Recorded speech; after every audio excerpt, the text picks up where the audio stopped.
এই পৃথিবীতে যা কিছু মনে করেন আপনার, আসলে কি আপনার? কখনো কি গভীরভাবে ভেবে দেখেছেন যে জমি আপনি কিনেছেন, যে বাড়িতে আপনি থাকেন, সে কি আদৌ আপনার? না, আপনি শুধু কিছু সময়ের জন্য ভোগ করে যাচ্ছেন। আপনি যাকে বিয়ে করেছেন, আপনি শুধু আপনার মৃত্যু পর্যন্ত আপনার সাথে থাকবে, অথবা তার মৃত্যু পর্যন্ত শুধু সঙ্গ পেলেন।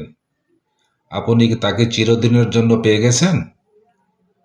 না, আপনি শুধু আপনার ধারাবাহিকতা রক্ষা করছেন। আপনার হাতে যে প্রচুর টাকা আছে, সে কি আদৌ আপনার? আপনি শুধু কিছু কালের জন্য এটা দিয়ে আপনার কিছু প্রয়োজন মেটাতে পারেন। আপনার যে দেহ, এটাও কি কিন্তু একদিন থাকবে না, এই মাটিতে বিলীন হয়ে যাবে।